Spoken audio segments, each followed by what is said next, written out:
Good morning. आप सभी का 13वें हिंदुस्तान टाइम्स लीडरशिप समिट में स्वागत है। इस समारोह में शिरकत करने के लिए मैं माननीय प्रधानमंत्री मोदी जी का विशेष रूप से आभार व्यक्त करती हूँ।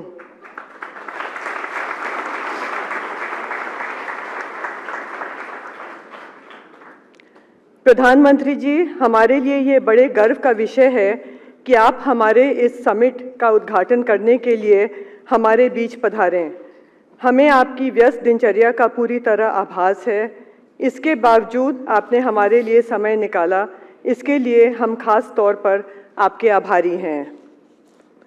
पिछले 30 वर्षों में ये पहला मौका था जब पिछले साल भारतीय मतदाताओं ने किसी एक पार्टी को ऐतिहासिक बहुमत प्रदान किया। हम सब जानते हैं कि भारतीय जनता पार्टी की शानदार जीत आपके नेतृत्व में हुई। इस चुनावी अभियान ने बेहद निजी शक्ल धारण कर ली थी और समूचा अभियान प्रधानमंत्री पद के प्रत्याशी पर केंद्रित हो गया था।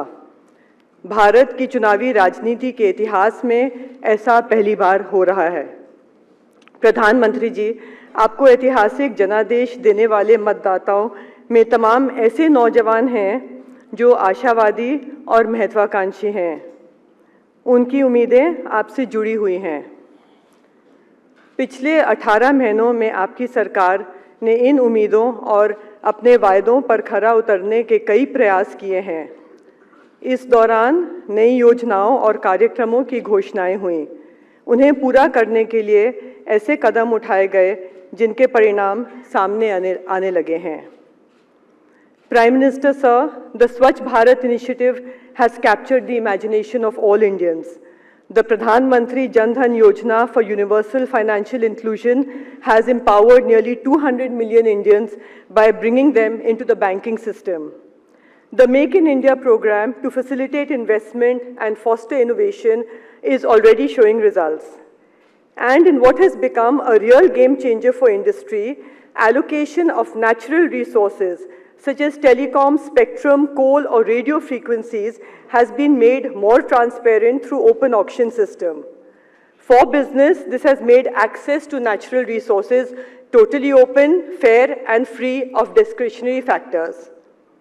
The new Digital India program promises to empower all Indians, including those in the remotest parts of the country, and thereby enable every citizen to have a stake in the new economy. प्रधानमंत्री जी, आपके सक्रिय नेतृत्व में भारतीय विदेशी नीति और brand India की भागीदारी समूची दुनिया में एक नया मुकाम बना चुकी है। हमें गर्व है कि आज हमारे पास ऐसे प्रधानमंत्री हैं जो कि 24/7 हर भारतीय को सशक्त बनाने के लिए ही चिंतन करते रहते हैं।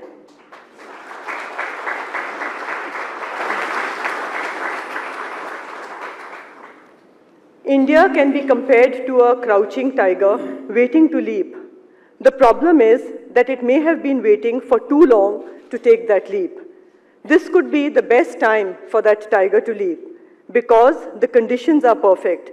There is a strong and determined government at the center.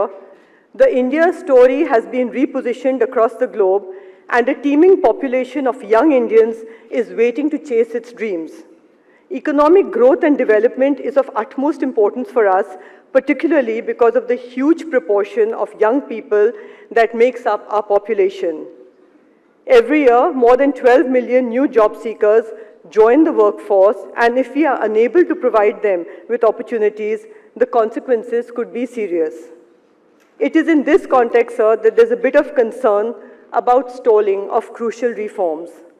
One reason for this is the parliamentary logjam that has blocked the passage of key reforms such as the Land Bill and the GST Bill. Prime Minister, sir, why can't a mature democracy such as ours attain political consensus on reforms? Is it not possible for the opposition and treasury benches to bury the hatchet for the sake of national interest? Sir, there's also an urgent need to rein in instances of violence and hatred over communal, casteist and religious issues. Sir, you yourself have rightly said recently, and I quote, how diversity of religions and castes is the beauty of India, unquote, and that the mantra of unity should be carried forward through thinking and expressions. It is imperative to ensure that such divisive forces are checked in order to create an atmosphere that is conducive for India's rapid growth, development, and progress. The theme of this year's HT Leadership Summit is Can India be the world's bright spot? As someone who's at the helm of this nation's journey, sir, we would look forward to your vision, strategy, and advice on attaining that goal. इसके साथ ही मैं प्रधानमंत्री नरेंद्र मोदी जी को HT leadership summit के उद्घाटन के लिए सादर आमंत्रित करती हूं।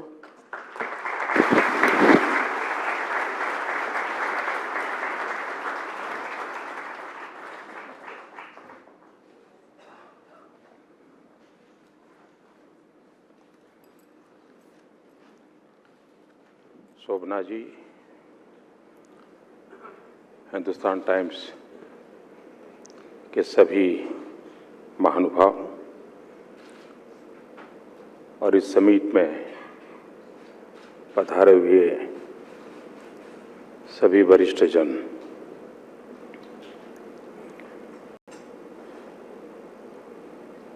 आपने विषय तय किया है कि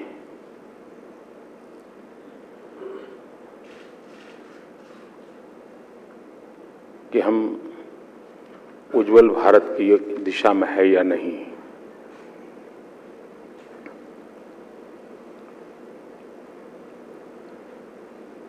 मुझे विश्वास है कि ये जो 2 दिन मंथन चलेगा, पक्ष विपक्ष में अनेक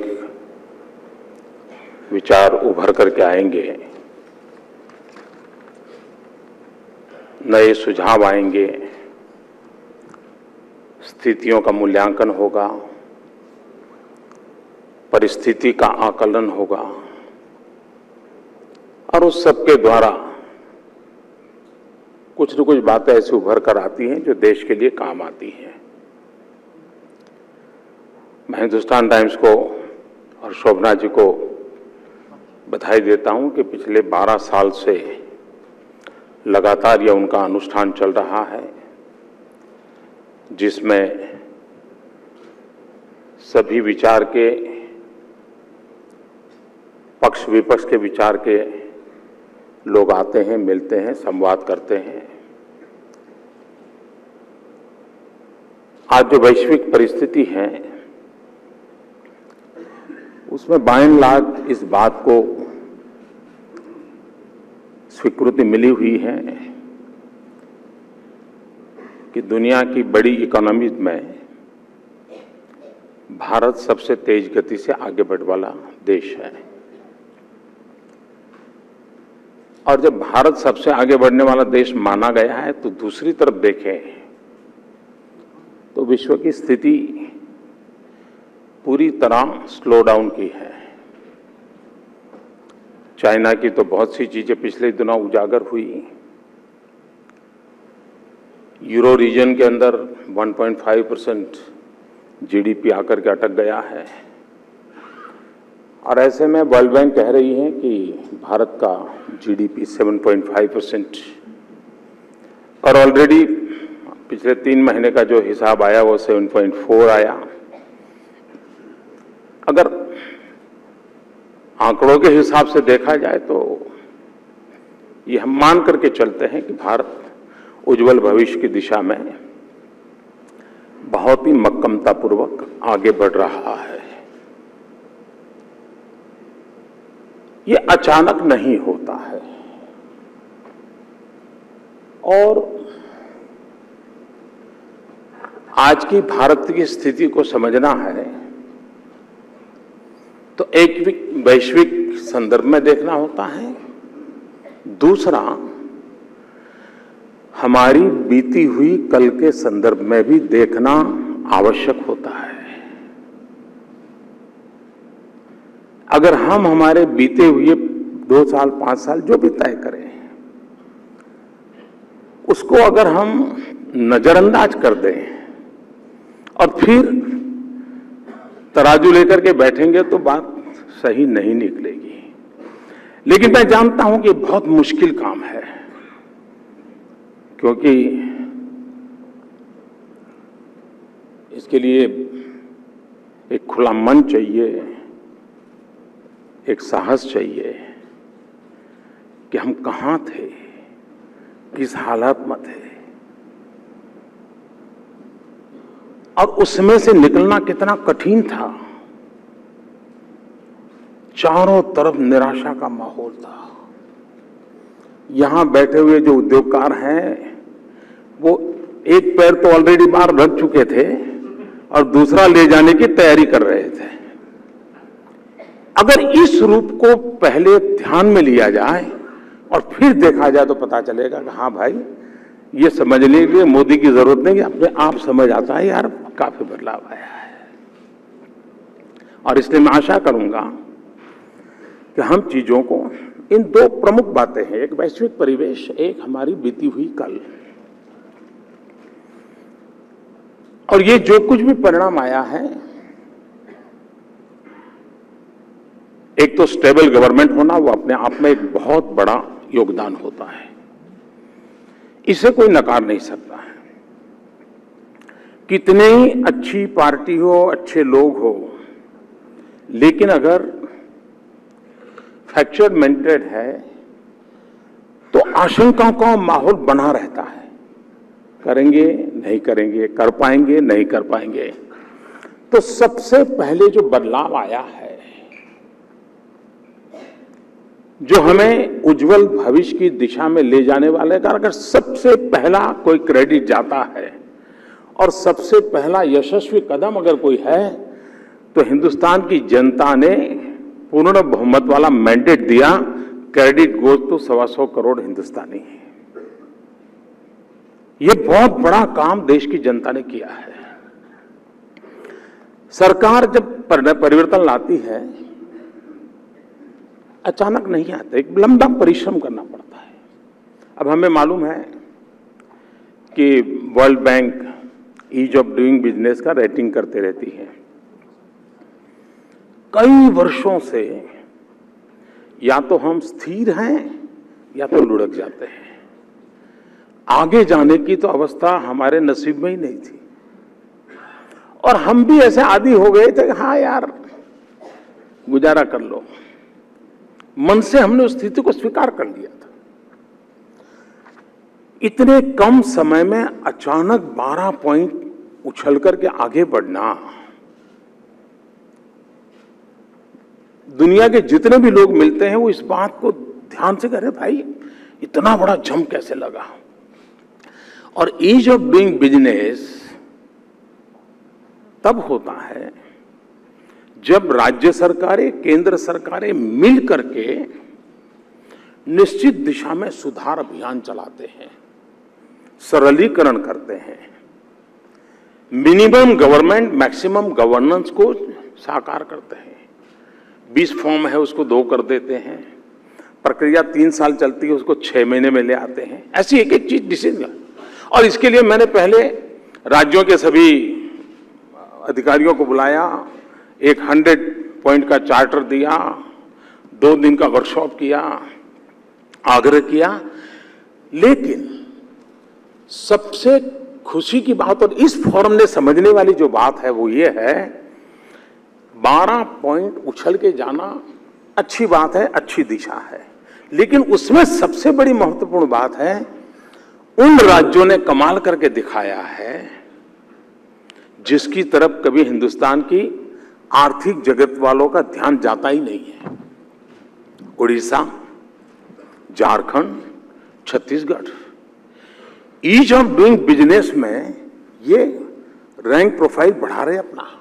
इसका मतलब ये हुआ कि हिंदुस्तान के मुख्य धारा में भी जिन राज्यों को आर्थिक विकास यात्रा में योगदान कभी गिना नहीं जाता था, वे आज लीड रोल कर रहे हैं। इसका मतलब ये हुआ कि राज्यों में एक नई ताकत, नई ऊर्जा, नया विश्वास पैदा हुआ है। भारत को आगे बढ़ना है तो दिल्ली से देश आगे नहीं बढ़ सकता है।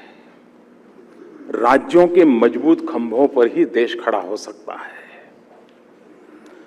और अगर हम इस साइकिल को लेकर के चलते हैं कि दिल्ली देने वाला है और राज्य लेने वाला है, तो देश आगे नहीं बढ़ेगा।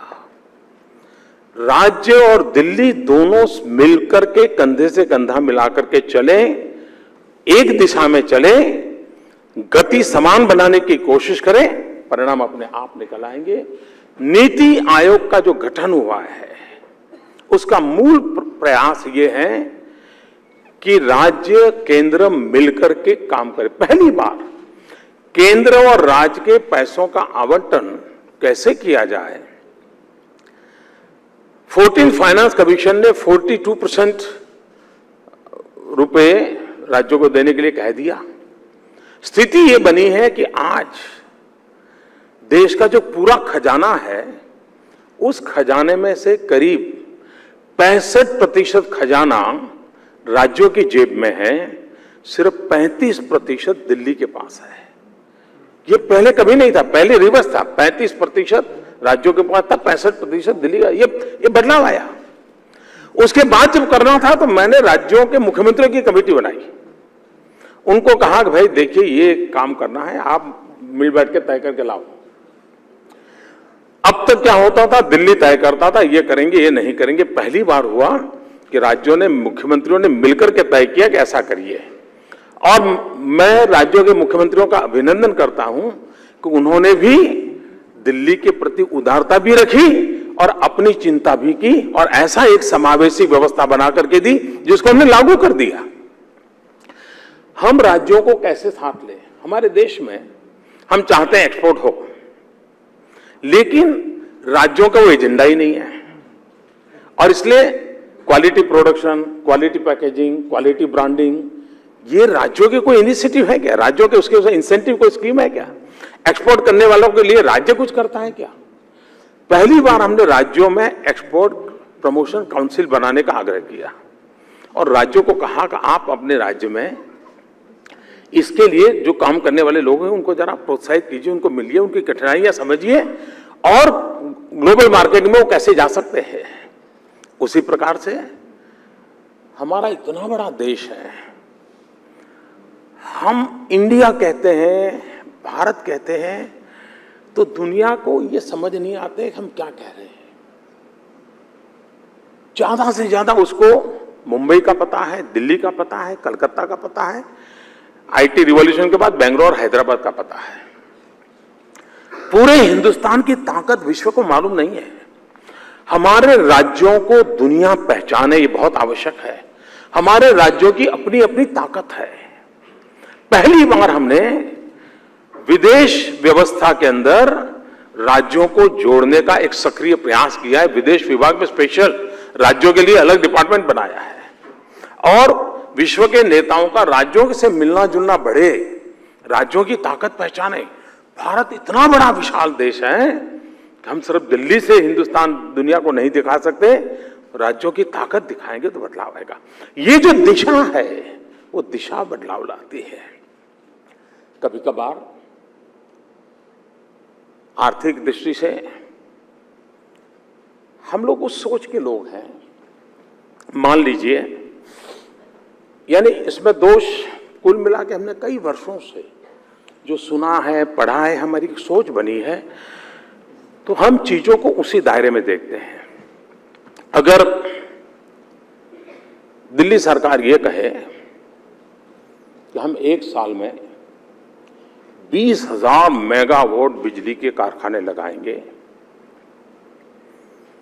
1.5 लाख करोड़ रुपए का पूंजी निवेश करेंगे, तो आर्थिक जगत में जरूर लिखा जाएगा, वाह सरकार कुछ कर रही है, बड़ा कमाल का काम कर रही है, सरकार बहुत तेजी से आगे बढ़ रही है।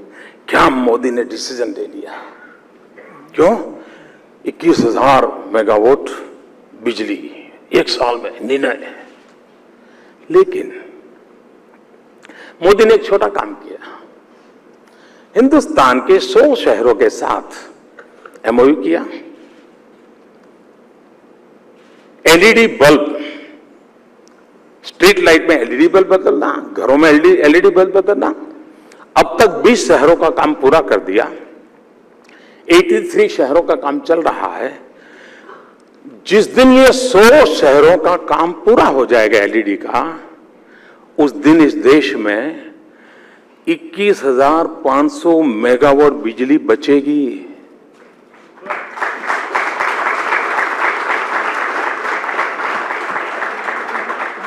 21,000 मेगावाट बिजली अगर मोदी कारखाना लगाता है तो हिंदुस्तान टाइम्स में तो मैंने वो भाग्य होगा नहीं, मैं नहीं कह सकता हूं, लेकिन किसी किसी अखबार में तो हेडलाइन हो जाती है कि मोदी ने 21,500 मेगावाट का बिजली का कारखाना लगा दिया। हमें, क्योंकि हमने वो सोचा है 21,500 मेगावाट बिजली का कारखाना है ना, 1.25 लाख करोड़ रुपया का इन्वेस्टमेंट, मतलब कि देश का 1.25 लाख करोड़ रुपया बच गया।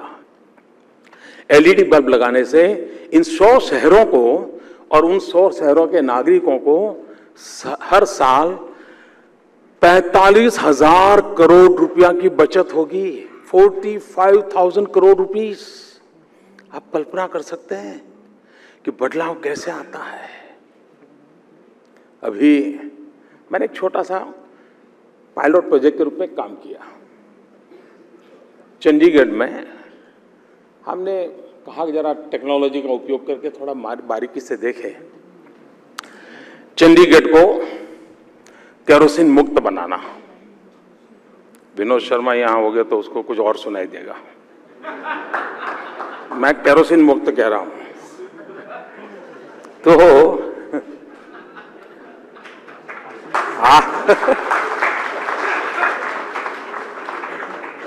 आप लोग इतनी देर करते हो।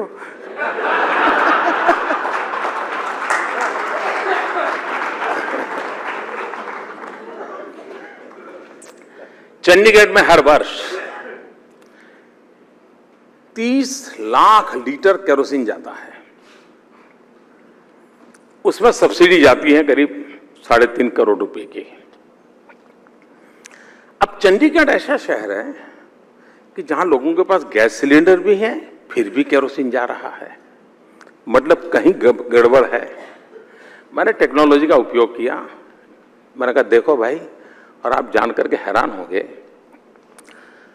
80% केरोसिन उन घरों में जाता ही नहीं था, फिर भी सरकार का जाता था और पैसे जाते थे, इंपोर्ट करना पड़ता था, खर्च होता था, कहीं और चला जाता था। हमने तय किया कि भाई जहां गैस सिलेंडर है, घर में बिजली, उसको केरोसिन की कोई जरूरत ही नहीं, मतलब कुछ गड़बड़ है। ठीक किया, 80% केरोसिन बचा। लेकिन ये जांच करते समय ध्यान में आया कि 3200 गरीब परिवार ऐसे थे जिनमें केरोसिन का उपयोग होता था। हमने तय किया कि उनको गैस सिलेंडर पहुंचाएंगे और चंडीगढ़ को केरोसिन मुक्त करेंगे। चंडीगढ़ को केरोसिन मुक्त करना मतलब सरकार की तिजोरी में बहुत बड़ी मात्रा में सब्सिडी चोरी होती थी, बंद हो गई। एनवायरमेंट को जो नुकसान हो रहा था वो बंद हो गया। 30 लाख लीटर केरोसिन जो कि डीजल में मिक्स होता था, जो टोटल पॉल्यूशन के लिए समस्या पैदा करता था, वो रुक गया। 30 लाख लीटर केरोसिन जो कि विदेशों से हम इंपोर्ट करते थे, देश का फॉरेन एक्सचेंज जाता था, वो रुक गया। क्रूड ऑयल लाते थे, रिफाइन कर। मैं देश के संदर्भ में मैं सिर्फ ये चीजें बताता हूं कि दिशा क्या है, इससे पता चला। अब देखिए गैस सिलेंडर, हमारे यहां गैस सिलेंडर को हमने डायरेक्ट बेनिफिट ट्रांसफर स्कीम के साथ जोड़ दिया, बैंकों में सीधा सब्सिडी देना शुरू कर दिया। पहले जितने गैस सिलेंडर जाते थे और जब डायरेक्ट बेनिफिट स्कीम सीधा बैंक अकाउंट में जाने लगा तो करोड़ों की तादाद में गैस सिलेंडर लेने वाले कोई निकले ही नहीं। मतलब करोड़ों गैस सिलेंडर बच गए, यानी कि करोड़ों गैस सिलेंडर की सब्सिडी बच गई, यानी टारगेटेड सब्सिडी। आज देश में अगर मोदी ये निर्णय करता कि हम इतनी सब्सिडी कट कर देंगे, तो जो अपने आप को रिफॉर्मिस्ट मानते हैं वे हफ्ते भर मोदी की तालियां बजाते कि यार सब्सिडी मोदी ने निकाली है, ये है, आदमी में दम है। लेकिन टारगेटेड सब्सिडी करके, लीकेजेज रोक करके देश के धन को बचाने वाला मोदी रिफॉर्म नहीं दिखता है। और इसलिए सोचने वालों को भी दिशा पकड़नी पड़ेगी कि हम जिसे काम मानते थे वही काम नहीं होता है, जो हम परिणाम चाहते थे वो परिणाम किसी और रास्ते से भी आ सकता है, देश का भी भला हो सकता है और वेलफेयर स्टेट के नाते हमारा रास्ता नहीं चला जाता। और इसलिए हम चीजों को कैसे अब हमारे देश में हम लोगों का स्वभाव कैसा है, हम मान लीजिए विमान में जा रहे हैं, क्योंकि यहां सब विमान वाले बैठे होंगे, कुछ पढ़ने की किताबें या कुछ चीज बगल वाली सीट खाली है वह रख दी, हमारी तो सीट पर हम बैठे हैं, बगल वाली सीट हमारी नहीं है, लेकिन हम लोग कुछ चीजें रखी है, अपना छोटा बैग रख दिया, पाउच रख दिया, किताब रख दी, और विमान चलने से पहले पहले आखिरी इंसान आ गया और उसकी वो सीट वहां बैठ गया, तो हमें क्या लगता है मेरी सीट ले ली है। This is our psychology. यानी जो सीट मेरी नहीं है, सिर्फ मैंने किताब रखी है, उसका मूल मालिक आ गया तो भी मुझे लगता है मेरी सीट ले ली। हम उस मनोवैज्ञानिक अवस्था में काम करते हैं, इसका हम इनकार नहीं कर सकते।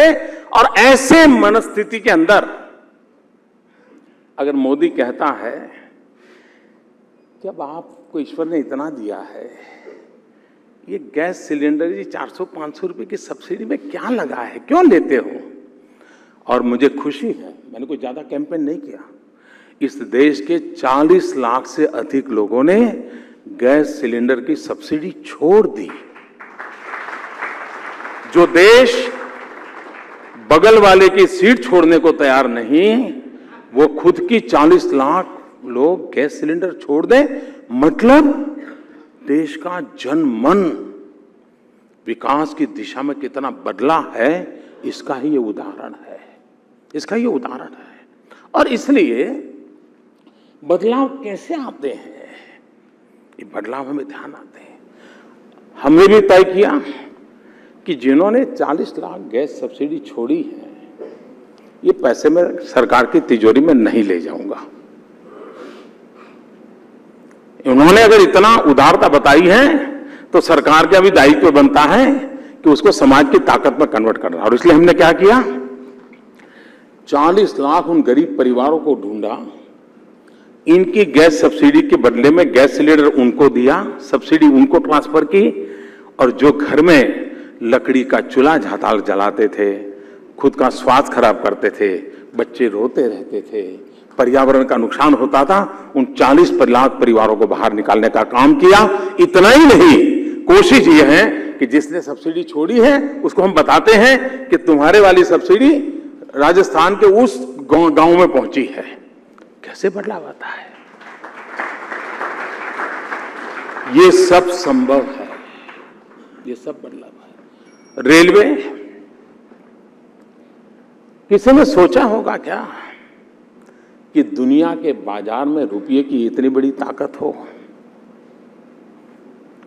माफ करना मुझे, ये हो जाने के बाद भी अभी कईयों को समझ नहीं आया कि कुछ काम हुआ है। पहली बार लंदन स्टॉक एक्सचेंज में रेलवे के लिए रुपे बॉन्ड को स्वीकृति मिलना, वरना गोल्ड चलता है, डॉलर चलता है, पाउंड चलता है, रुपया दुनिया के बाजार में नहीं चलता है। पहली बार लंदन एक्सचेंज ने रुपये बॉन्ड को हमने मंजूरी दे दी, रुपया बॉन्ड निकला। अब दुनिया का कोई भी व्यक्ति इन्वेस्ट करेगा रुपये में करेगा और उसको वापस भी रुपया मिलेगा। ये रुपये की प्रतिष्ठा विश्व में बनना, अब धीरे धीरे मैं एनटीपीसी को भी उसमें ले जाने वाला हूं। हो सकता है हम सिंगापुर जाएं, लंदन रहे, कहीं और जाएं, लेकिन विश्व के बाजार में हमारी ये साख पैदा होना, ये अपने आप में आर्थिक विकास के लिए एक बहुत, और साख बहुत बड़ी बात होती है जी, साख बहुत बड़ी बात होती है। हमारे देश में आपको हैरानी होगी जान करके, और कभी अब जाओगे तो देखना, रेल जाती है ऊपर ब्रिज बना है, एक तरफ से यहां बना है, एक तरफ यहां से बना है, बीच में बाग खाली है। क्यों? तो रेल वाले परमिशन नहीं देते। अब इधर बन चुका है, वो तोड़ने वाला तो है नहीं तुम परमिशन, लेकिन 2-2 साल 4-4 साल हमने एक फॉर्मूला बनाई कि संबंधित जितने लोग होंगे महीने में एक बार एक्सचेंज करेंगे बातों को और फॉर्मूला के तहत क्लियर कर देंगे। आज इस प्रकार का कोई प्रोजेक्ट पेंडिंग नहीं पड़ा है, जो 2-2, 3-3 साल पड़ा रहता था। चीजों को गति कैसे दी जाती है हमारे देश में, मेरी ये सोच है कि आज हमारे देश का विकास कितना ही क्यों ना हो। मान लीजिए साइकिल में हम हवा भरते हैं, मुंजाल जी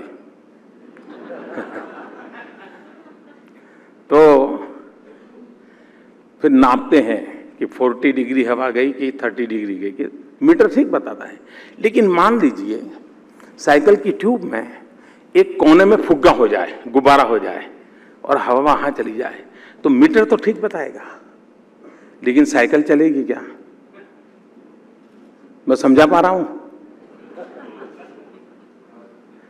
साइकिल की पूरी ट्यूब में समान रूप से हवा पहुंचनी चाहिए, तब साइकिल चलेगी। अगर उसी ट्यूब में उतने ही पॉइंट वाली हवा गुब्बारा हो जाए तो साइकिल नहीं चल सकती।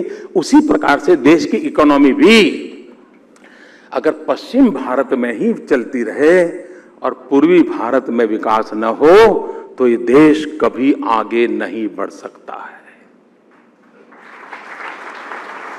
ये बात हमें समझनी होगी। पूर्वी उत्तर प्रदेश हो, बिहार हो, असम हो, बंगाल हो, नॉर्थ ईस्ट हो, उड़ीसा हो, ये ऐसे पोटेंशियल क्षेत्र हैं। हिंदुस्तान के सेकंड ग्रीन रिवॉल्यूशन की ताकत ईस्टर्न इंडिया में पड़ी हुई है। हमारी पूरी योजना का केंद्र बिंदु वो होना चाहिए, देश की इकोनॉमी को नई ताकत मिलेगी। उसी प्रकार से अभी 4 दिन पहले एक महत्वपूर्ण काम हुआ। अच्छा होता देश के मीडिया जगत का उस पर ध्यान गया होता। भारत में रेलवे इंजन बनेंगे। कई वर्षों से फाइलें चल रही थी, फैसला नहीं हो रहा था।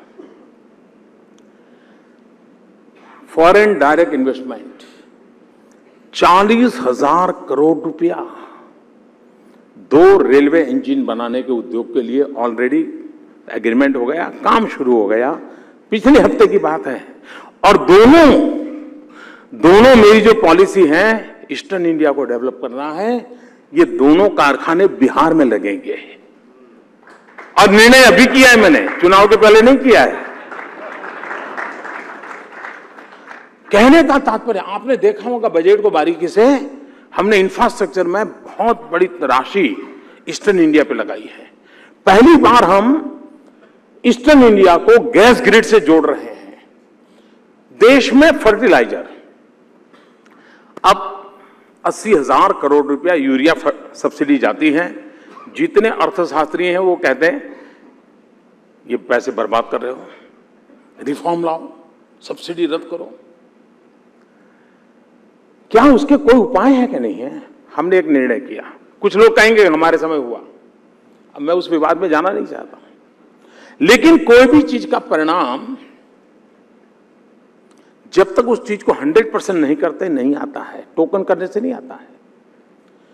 हमें मालूम है हमारे देश में यूरिया में बहुत सब्सिडी जाती है, करीब 80,000 करोड़ रुपया, लेकिन ये कोई देखता नहीं कि यूरिया किसान के पास जाता है कि नहीं जाता है। इस सब्सिडाइज यूरिया केमिकल इंडस्ट्री के लिए रॉ मटेरियल है। श्याम भरतिया जी, इसलिए क्या होता है कि सब्सिडाइज यूरिया की चोरी होती है, केमिकल इंडस्ट्री वाले मार लेते हैं, वे प्रोसेसिंग करके अपना प्रोडक्ट बाजार में देते हैं, नाम आता है किसान का। इसको कैसे रोका जाए? हमने तय किया यूरिया को 100% नीम कोटिंग किया जाएगा। एक बार यूरिया को नीम कोटिंग किया तो वो खेती के सिवा किसी और काम में आ ही नहीं सकता है।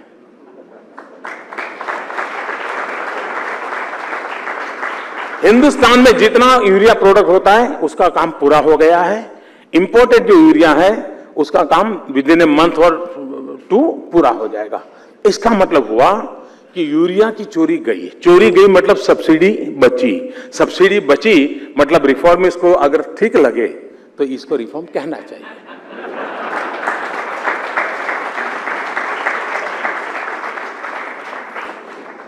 कामों में एफिशिएंसी, टारगेटेड काम को कैसे चलाना, अगर उस दिशा में हम चलते हैं हम कैसे परिणाम ला सकते हैं, इसका मैं उत्तम नमूना दे रहा हूं।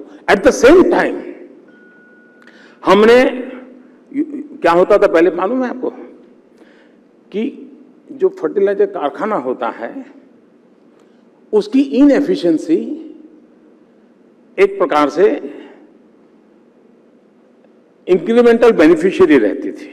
ऐसी स्कीम थी कि भाई आपका अगर उत्पादन खर्च 50 रुपया हुआ तो आपको उस प्रकार से सब्सिडी मिलेगी, अगर आपका प्रोडक्शन कॉस्ट 100 हो गया तो उस प्रकार से मिलेगी। मतलब आप जितना बुरा करोगे उतनी ज्यादा सब्सिडी मिलेगी। ये चलता था। हमने आके तय किया कि सबकी इनपुट कॉस्ट की जो चीजें हम कॉमन कर दी, सबकी गैस का हमने कॉमन कर दिया, सारी चीजें कॉमन कर दी। अब हमने कह दिया सबका रेट फिक्स होगा, बाजार में जाएगा जो सब्सिडी मिलेगी। अब उनको एफिशिएंसी लेवल बढ़ाने की नौबत आ गई। चीजों को अगर थोड़ा इन्वॉल्व होकर के बदलते हैं तो बदली जा सकती है। हमारे देश में मैं हिसाब लगा रहा था, करीब 85 मेजर प्रोजेक्ट्स, इंस्टॉल प्रोजेक्ट, शिलान्यास पता नहीं किस प्रधानमंत्री ने किया होगा, वो तो अब वो तक वहां पत्थर भी शायद गुम हो गया है। और अरबों खरबों रुपयों के प्रोजेक्ट मैंने रिव्यू शुरू किया। आज मैं संतोष के साथ कह सकता हूं करीब 60-65 प्रोजेक्ट उसमें से ऑलरेडी काम आगे बढ़ने लग गया।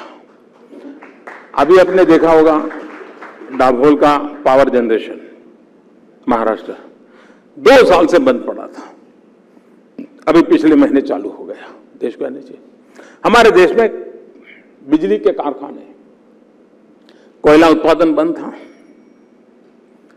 बिजली के कारखाने बंद थे, बिजली नहीं थी, उद्योग बंद थे, उद्योग बंद थे, रोजगार नहीं था, रोजगार नहीं था, इकोनॉमी ठप पड़ी थी। कैसा विष चक्र चल रहा था। कोयले पर हमने ध्यान केंद्रित किया और हाईएस्ट कोल उत्पादन रिकॉर्ड ब्रेक कर दिया हमने, बिजली को पहुंचाया और भारत आजाद होने के बाद सबसे ज्यादा बिजली पैदा करने का रिकॉर्ड हमने तोड़ दिए। अब ये बिजली पैदा होने का रिकॉर्ड टूटना वो काम है कि नहीं मैं नहीं जानता हूं, लेकिन हुआ है। बिजली का झटका लगे, बिजली बंद हो तब तो हमारा ध्यान जाए, लेकिन बिजली इतनी तेज गति से सुधार हो, ये अपने आज करीब 8.5% ग्रोथ है उसका, छोटी बात नहीं है। इंफ्रास्ट्रक्चर विकास के लिए ये सबसे अहम चीज है, वो बदलाव ला रही है। तो ये चीजें हैं जो परिवर्तन कैसे आता है उसका देखते हैं। एक दिन मैं देख रहा था, आजादी के 60 साल हो गए, बिजली पहुंचनी चाहिए। मैं फिर कहता हूं, मैं किसी की आलोचना करने नहीं आया हूं। आजादी के 70 साल होने आए हैं, 18,000 गांव जहां आज बिजली का खंभा भी नहीं है।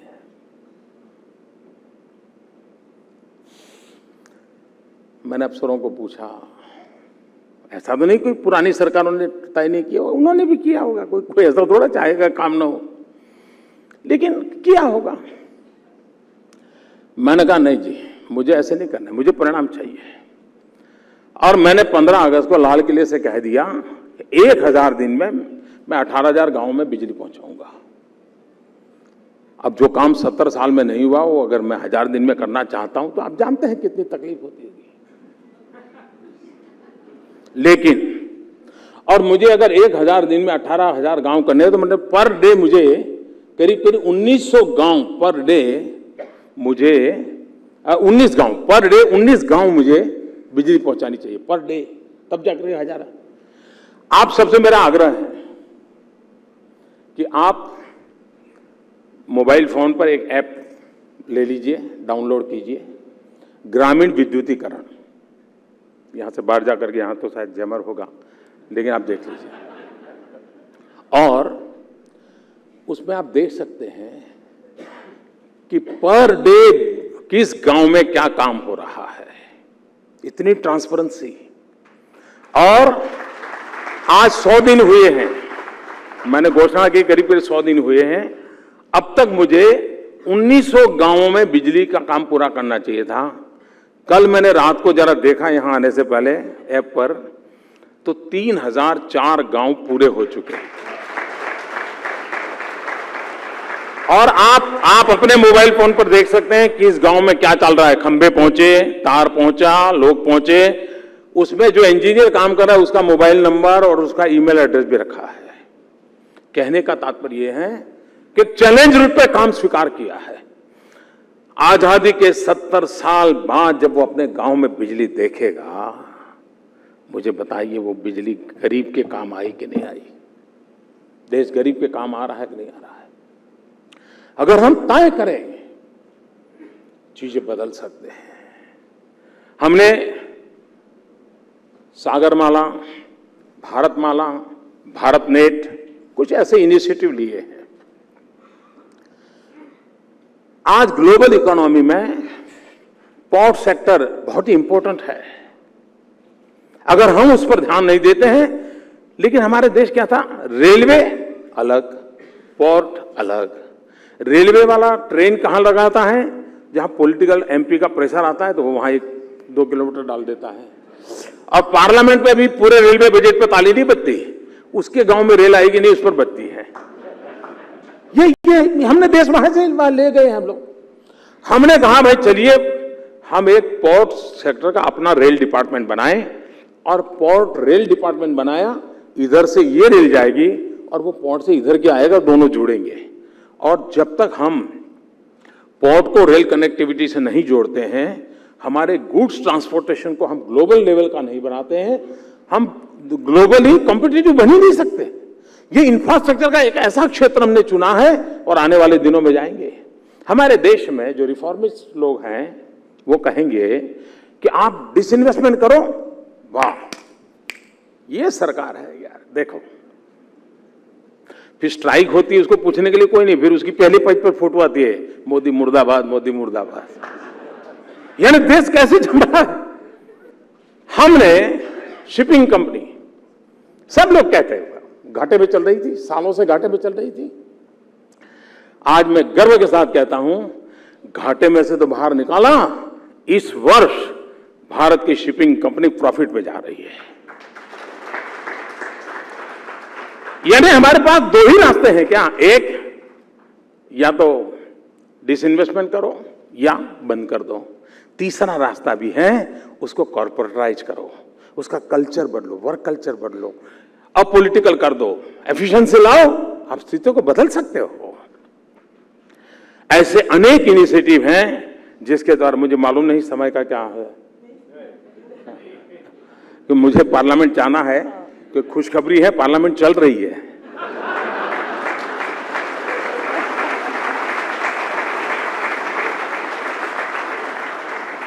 और इसकी क्रेडिट मोदी को नहीं जाती है, सभी दलों को जाती है,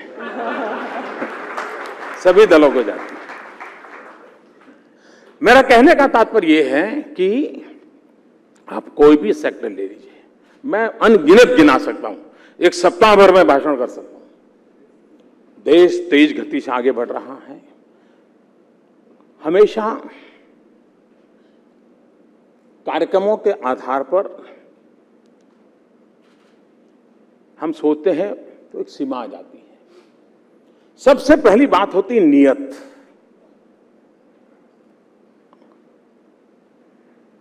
और मैं मानता हूं सफलता का मूल आधार नियत होती है। अब नियत के प्रकाश में कौन सी नीति बनती है और उस नीति को लागू करने के लिए कौन सी रणनीति लाते हो, और उस रणनीति को सफल करने के लिए कौन सा आपका टाइम टेबल है, रोड मैप है, इंप्लीमेंटेशन स्कीम है। आज देश में विचारों की, सुझावों की कमी नहीं है। आवश्यकता है उत्तम बातों को लागू करना, धरती पर उतारना, मेरा प्रयास है कि चीजों को धरती पर कैसे उतारूं। और आज मैं कह सकता हूं, ये जितनी चीजें देखते हैं आप, अचानक नहीं हुई है, एक बहुत ही सजग प्रयास का परिणाम है कि जिसके कारण ये संभव हुआ है। और ये प्रयास निरंतर चलते रहेंगे, यह देश आगे बढ़ के रहेगा, आप विश्वास कीजिए।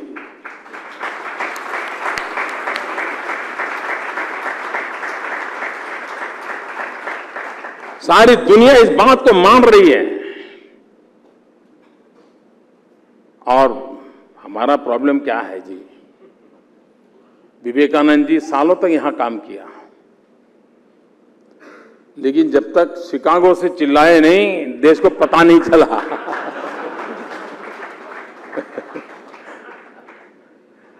लेकिन अब दुनिया कह रही है, देश आगे बढ़ रहा है, तो ठीक यहां भी लोग मान लेंगे, मुझे विश्वास है। और इधर उधर देखोगे तो देश आगे बढ़ रहा है। मैं फिर एक बार इस समारोह में भी आने के लिए आपने निमंत्रण दिया, मैं आपका आभारी हूं। और मेरी कोशिश रही है कि जिस विषय पर आप चाहते थे उसी पर बोलने का मैंने प्रयास किया है, क्योंकि मुझे आदत नहीं है इधर उधर जाने की। चुनाव है तो उस मूड में होता हूं, यहां हूं तो उस मूड में होता हूं। बहुत बहुत धन्यवाद।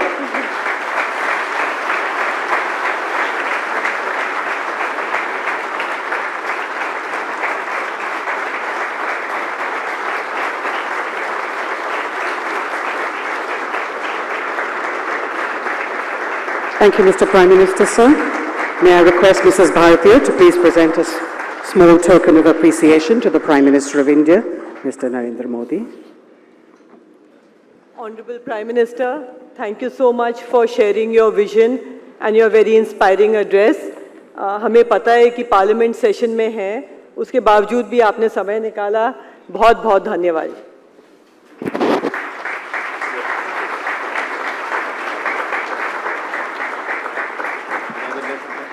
Ladies and gentlemen, kindly remain seated. Please remain in your places until the Prime Minister has left the hall.